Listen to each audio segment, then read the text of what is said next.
देखिए हम लोग कल है सिंधु नदी तंत्र पढ़े, सिंधु नदी तंत्र। सिंधु सबसे पहले गंगा का तंत्र पढ़े, सिंधु का पढ़े, लास्ट है आपका ब्रह्मपुत्र। ब्रह्मपुत्र जहाँ से निकलती है ना, मानसरोवर कैलाश पर्वत के नजदीक से, उस समय से इसका जो है 2900 किलोमीटर लंबाई है ना। यानी कि इसका उद्गम स्थान मानसरोवर झील यांगसी चेमांग युंगडुंग ग्लेशियर से निकलती है। चेमांग युंगडुंग ग्लेशियर तिब्बत क्षेत्र में पड़ता है। चीन के लगभग चीन से तो निकलवे करती है। जहाँ जगह का नाम है चीन में, तो समझ देखबे कर लूंगा कि राष्ट्रपति झिंग भिंग है, वो झींगा उंगा रख लेता था बढ़िया लगा ना। तो ऐसा ऐसा नाम किंग योंग जुंग, बताओ दक्षिण कोरिया के राष्ट्रपति है King Yung Jung, Kim Jong होकर पूरा ऐसे शॉर्ट नेम है। तो देखिए इसमें क्या है कि उद्गम स्थल मानसरोवर झील यांगसी और चेमांगयुंगडुंग ग्लेशियर से ही निकलती है। कौन? ब्रह्मपुत्र। ब्रह्मपुत्र सदिया से धुबरी तक, यह जो जहां से निकलती है उसमें दो जगह का नाम है सदिया। सदिया से धुबरी तक इसके मार्ग को राष्ट्रीय जल मार्ग संख्या 2 कहते हैं। वन बताए थे कुछ दिन पहले कि हल्दिया से लेके प्रयागराज, तो याद खूब करवे कर हल्दिया से प्रयागराज, जिसको इलाहाबाद बोलते हैं, इसको जो है NW कहा जाता है, राष्ट्रीय राजमार्ग संख्या 1, जल मार्ग संख्या 1 कहा जाता है। राष्ट्रीय जल मार्ग संख्या 1 हल्दिया से लेके प्रयागराज, जिसको इलाहाबाद बोलते हुए, और राष्ट्रीय जल मार्ग संख्या 2 सदिया से लेके धुबरी तक। कौन से? सदिया से लेके धुबरी। अब हल्दिया से प्रयागराज राष्ट्रीय जल मार्ग संख्या 1 गंगा नदी पर है। कहाँ पर है? गंगा पर। जबकि सदिया से लेके धुबरी तक ब्रह्मपुत्र नदी पर है। कौन नदी पर? ब्रह्मपुत्र नदी पर। इसी नदी पर, कहाँ पर? ब्रह्मपुत्र नदी पर असम में बोगीबील है, बोगीबील पुल है। क्या है? पुल है, जो देश का सबसे लंबा रेल सड़क पुल है। इसकी लंबाई 4.94 किलोमीटर है। माने कि भारत का सबसे लंबा सड़क पुल, रेल पुल। ऐसे था पहले, था देखो पहले सड़क पुल था महात्मा गांधी सेतु, लेकिन अभी चेंज होके भूपेन हजारिका बन गया। यही में क्या होता है, भूपेन हजारिका हुए 9 किलोमीटर ऊपर होता है। तो देखो इसी नदी पर, ब्रह्मपुत्र नदी पर असम के बोगीबील पुल है, जो देश का सबसे लंबा रेल सड़क पुल है तथा इसकी लंबाई 4.94 किलोमीटर है। यानी कि ब्रह्मपुत्र नदी पर बना बोगीबील पुल की लंबाई 4.94 किलोमीटर है। भारत में सर्वाधिक विद्युत का उत्पादन मतलब बिजली उत्पादन की संभावना किस नदी से? ब्रह्मपुत्र। यानी कि नदियों पर परियोजनाएं बनाई जाती है। परियोजना के मतलब माने कि जगह जगह बांध बनाकर वहाँ बिजली उत्पादन की सुविधाएं उपलब्ध कराई जाती है, ताकि तेजी से पानी को छोड़ा जाए। यह बताए थे कि अपना बिहार के भाषा लोटन में जो है, वहाँ पे जो अथी है कि वहाँ से पानी छोड़ता है तो हमनी के डूबने लगते हैं। केवार है वहाँ पे जो है अथी, माने उसका नट बोल्ट ढीला किया जाता है तो हमनी पानी आने लगता है, और तुरंत अब अबे करेगा, ढेर दिन नहीं है, संभावना व्यक्त की जा रही है। इसके बाद ब्रह्मपुत्र की सहायक नदी लोहित नदी पर धोला सदिया कही है, भूपेन हजारिका पुल बना है। भारत का सबसे लंबा सड़क पुल है ना। अब यहाँ देखिए ब्रह्मपुत्र की सहायक नदी तीस्ता, हाँ ये 2-4 लोहित है, तीस्ता है और उन्हें कावेरी सब आ जाता है।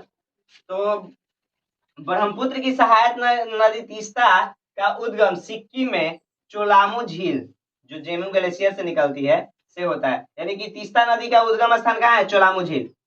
क्वेश्चन जो है आपको जो है मेन में भीतरे से लाइनर से वन लाइनर से क्वेश्चन बनता है कि ब्रह्मपुत्र की सहायक नदी तीस्ता है। कौन है? जिसका उद्गम स्थान सिक्किम के चोलामू झील। अब चोलामू झील कहाँ है? जेमू ग्लेशियर में। ग्लेशियर का मतलब हिमानी से, बर्फ जहाँ से पिघलता है ना। चोलामू झील से तीस्ता नदी का उद्गम स्थान है, उद्गम होते हैं। इसके किनारे जलपाईगुड़ी जो है आपका पश्चिम बंगाल में है ना। जलपाईगुड़ी आप कलकत्ता जाइएगा ना, तो वही में जो है पश्चिम बंगाल में जो है जलपाईगुड़ी नगर है। तो जलपाईगुड़ी नगर किस नदी के किनारे बसा है?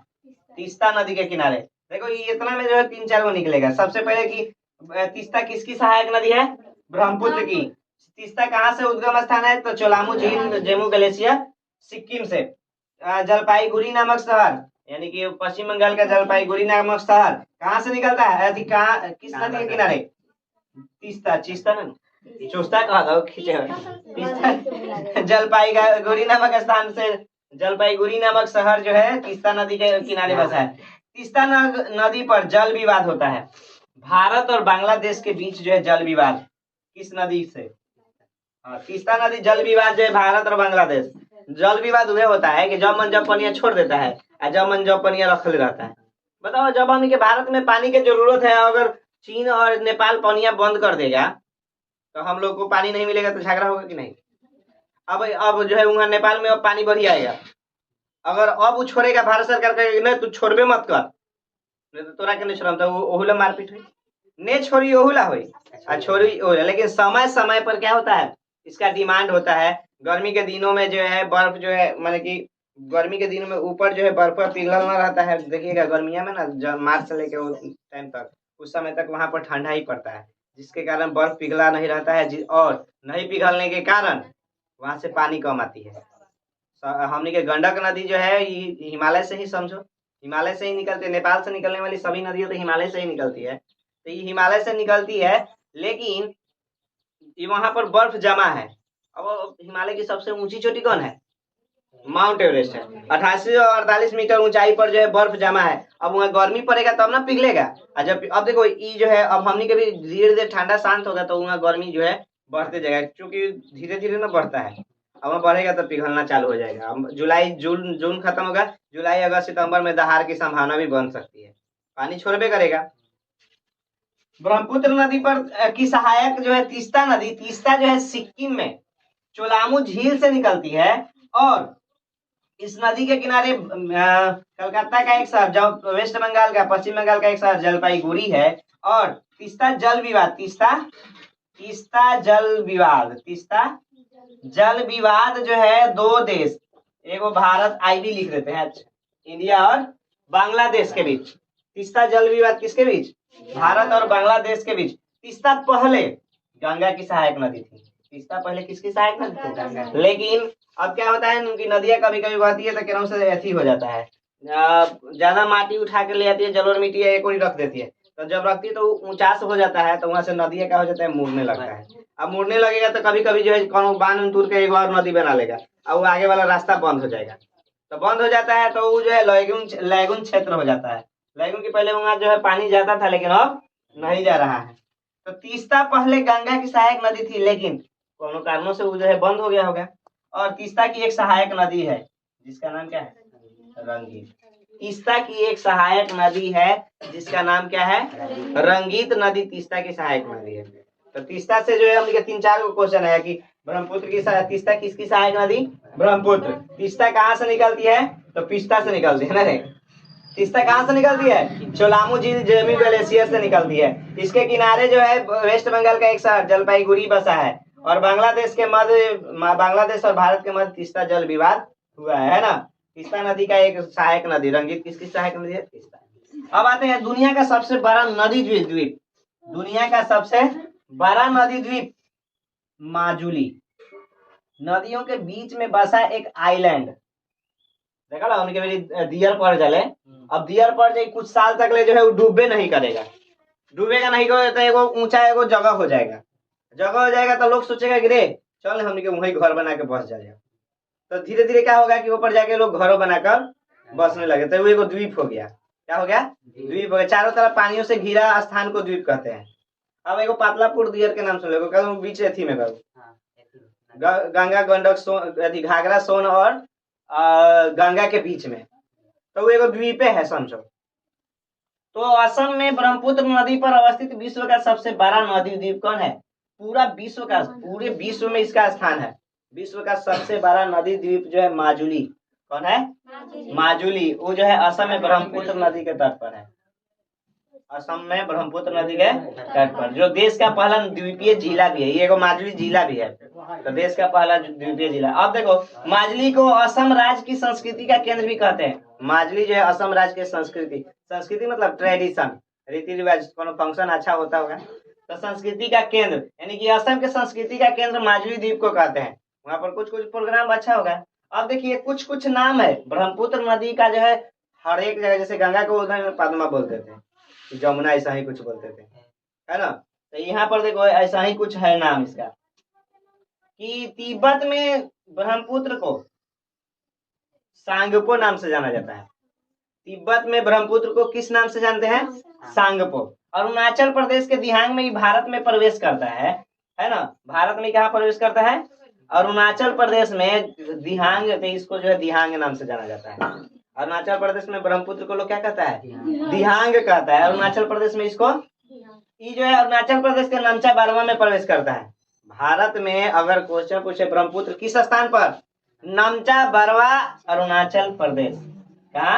नमचा बरवा। भारत में ब्रह्मपुत्र कहाँ प्रवेश करती है?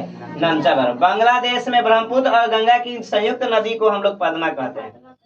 गंगा और पद्मा की, गंगा और ब्रह्मपुत्र की संयुक्त नदी को क्या कहते हैं? अब समुद्र, अब देखो समुद्र में गिरने से पहले गंगा और ब्रह्मपुत्र एक डेल्टा बनाता है, डेल्टाई क्षेत्र बनाते हैं, माने कि दोनों ओर से जो है एक ओर से गिरा, एक ओर बीच में एक जगह बना दिया खूब बढ़िया, तो उसको हम लोग जो है सुंदरवन डेल्टा कहते हैं। यह जो है बांग्लादेश से भारत के बीच तक फैला है, भारत से बांग्लादेश तक फैला है। ये काहे इसका नाम सुंदरवन पड़ा? तो यहाँ लंबे लंबे सुनहरे सुनहरे सुंदरी वृक्ष पड़ता है। इस वृक्ष के कारण, सुंदरी वृक्ष है एक, उसी के कारण जो है सुंदरवन का नाम सुंदरवन पड़ा। देखो सुंदरवन का नामकरण सुंदरी वृक्ष के कारण हुआ। दुनिया के सबसे विस्तृत डेल्टा कौन है? सुंदरवन डेल्टा। यानी कि ब्रह्मपुत्र से अगर आपका क्वेश्चन आएगा तो इसी में से आएगा, एक्स्ट्रा नहीं आएगा, एकदम कंफर्म है कि यहीं से आपको ब्रह्मपुत्र निकल कर क्वेश्चन देगा। सबसे ज्यादा ये पद्मा देगा, नमचा बरवा, दिहांग, सांगपो, माजुली नदी द्वीप किस पर है? दुनिया का सबसे बड़ा नदी द्वीपीय जिला ही, माने कि आई जो है मेन आपका पार्ट है। अब इसमें जो है इसका उद्गम स्थान, ब्रह्मपुत्र का उद्गम स्थान मानसरोवर झील कैलाश पर्वत से निकलती है। कैलाश पर्वत मानसरोवर झील के यांगसी चेमांग युंग डुंग ग्लेशियर से ये निकलता है, चेमांग युंग डुंग, है ना। इसी पर सदिया से धुबरी तक राष्ट्रीय जलमार्ग संख्या 2 को लाया गया है। और वन जो है आपका कौन है? हल्दिया से प्रयागराज वन है ना। हल्दिया से प्रयागराज में वन, यानी कि राष्ट्रीय जलमार्ग संख्या 1 कहाँ से कहाँ तक? हल्दिया से प्रयागराज। और राष्ट्रीय जलमार्ग संख्या 2 सदिया से धुबरी तक, सदिया से धुबरी तक है ना। इसी नदी पर जो है बोगीबील पुल है, और इसको जो है आप भूपेन हजारिका पुल भी है। और भाई जो है तीस्ता वाला जो है क्वेश्चन सब पूछ सकता है। अगर तीस्ता का, तो एक सबसे ज्यादा क्वेश्चन ये पूछ सकता है कि तीस्ता नदी जल विवाद, तीस्ता नदी जल विवाद किन दो देशों के बीच, ये को पूछ सकता है। और तीस्ता नदी की एकमात्र सहायक नदी कौन है? रंगीत, ये पूछ सकते, एक्स्ट्रा नहीं पूछेगा। अभी के बाद कृष्णा का, ब्रह्मपुत्र के बाद हम लोग नर्मदा में एंट्री मारे हैं। क्या नर्मदा से बड़ा जो नदी कृष्णा है, लेकिन लिख दिए तो चलो उसके बारे में पढ़ लेते हैं। कुल लंबाई इसका 1312 किलोमीटर था। नर्मदा की कुल लंबाई कितना है? यह निकलता कहाँ से है? वो जबलपुर के निकट है। जबलपुर के निकट भेड़ाघाट की पहाड़ियों पर ध्वजार जलप्रपात इसी नदी पर बना है ना। अभी जो है एक और क्वेश्चन सबसे इम्पोर्टेंट है कि अरब सागर में गिरने वाली प्रायद्वीपीय भारत की सबसे लंबी नदी कौन है? नर्मदा। अरब सागर में गिरने वाली दक्षिण भारत की सबसे लंबी नदी को हम लोग लेते हैं, तो क्या है? नर्मदा है। ये इसे एमपी की जीवन रेखा कहते हैं। जीवन रेखा के मतलब है कि एमपी में सारा पानी जो है कचरा, कूड़ा कचरा इसी में बहाया जाता है, और इसी के पानी से वहां की सिंचाई की जाती है। जीवन रेखा किसे कहते हैं? जिसके द्वारा कोई काम है नहीं कि सब कुछ में सहायक प्रदान करे। इसके बाद आता है आपकी ताप्ती नदी। सतपुरा में महादेवी श्रेणी के मुल्ताई स्थान से इसका उद्गम है। सतपुरा में महादेवी श्रेणी के मुल्ताई स्थान से क्या है? उद्गम। इसके किनारे बसा सबसे इंपॉर्टेंट क्वेश्चन ये है कि सूरत किस नदी के किनारे है? ताप्ती नदी के किनारे। ये काकरा जल परियोजना और उकाई परियोजना इसी नदी पर है। किस पर? ताप्ती नदी पर काकरा जल परियोजना और उकाई जल परियोजना है। अच्छा, नर्मदा और ताप्ती भ्रंश घाटियों से बहती है तथा ज्वारधन मुख एस्चुरी का निर्माण करते हैं। एस्चुरी के मतलब ये है, मुख ऐसा रहता है, इसमें जो है पानी जो है प्रवेश करती है। डेल्टा जो है ये है, एने से नदी है, खाली स्थान है, क्या है? इस पर जो है पेड़ और जमल है, एम निकल के डेल्टा ही भर, जबकि पूर्ण रूप से ही पानी दोनों ओर से निकल के भर देता है ना। तो नर्मदा और ताप्ती भ्रंश घाटी से बहती है, ये सूखी हो जाती है कभी कभी, तथा ज्वारधन मुख एस्चुरी का निर्माण करती है। इसके बाद आता है हम लोग का कृष्णा नदी। महाराष्ट्र के महाबलेश्वर से निकलती है। कृष्णा कहाँ से निकलती है? महाराष्ट्र के महाबलेश्वर से निकलती है तथा 3 गो राज्य में, कर्नाटक, तेलंगाना और आंध्र प्रदेश में ही प्रवाहित होती है।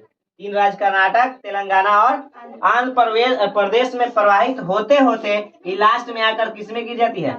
गंगो बंगाले की खाड़ी में। ब्रह्मपुत्र भी बंगाले में है, एक बार आ गया कृष्णा भी बंगाले की खाड़ी में, यानी कि बंगाल की खाड़ी खाल है, खान है, वहां से जो तूफान भी आता है। तो बंगाल की खाड़ी से गिरती है, कृष्णा नदी जो है बंगाल की खाड़ी में गिरती है। इसकी कुल लंबाई 1401 किलोमीटर है। कितना है? तथा यह नदी प्रायद्वीपीय भारत की दूसरी सबसे बड़ी नदी है। पहले का ब्रह्मपुत्र था, दूसरा कौन है? सबसे बड़ी नदी कौन? दूसरी सबसे बड़ी नदी कृष्णा। इसका सबसे बड़ा अपवाह बेसिन कर्नाटक में मिलता है। सबसे बड़ा अपवाह बेसिन कहाँ मिलता है? इसकी कुछ सहायक नदी है, कोयना, पंचगंगा, दूध गंगा, घाट प्रभा, माल प्रभा, भीमा, तुंगभद्रा। अब क्वेश्चन यहाँ से भर भर के क्वेश्चन पूछता है कि भीमा किस नदी की सहायक नदी है? भीमा। कृष्णा। तुंगभद्रा किसकी सहायक नदी? कृष्णा। पंचगंगा किसकी? दूध गंगा किसकी? सब जितना दिख रहा है सब जो है कृष्णा की सहायक नदी। अब तुंगभद्रा के बारे में एक चर्चा है कि कृष्णा की सबसे बड़ी सहायक नदी जो 2 धारा तुंगा और भद्रा से बनती है। तुंगभद्रा 2 धारा से बनता है, एक का नाम है तुंगा, एक का नाम है। तो श्रृंगेरी मठ भद्रा नदी के तट पर है, तुंगा के नाम। श्रृंगेरी किसके तट पर है? तुंगा के तट पर। तुंगा के किनारे कौन मठ है? श्रृंगेरी। अब कृष्णा पर परियोजना कुछ है, कृष्णा नदी पर कुछ जल परियोजना है जिसका नाम है अलमाटी बांध। ये कहाँ बना है? कर्नाटक में। नागार्जुन सागर बांध तेलंगाना। श्रीशैलम आंध्र प्रदेश में, है ना। इसके बाद ताम्रपर्णी नदी। भारत की सबसे दक्षिणी नदी कौन है? ताम्रपर्णी नदी। कौन है? अब एक बाद जो है 2 और बच जा रहा है, 2 कंप्लीट। 2 और है आपका साबरमती और शायद कावेरी। कावेरी हो गया ना? कावेरी हो गया।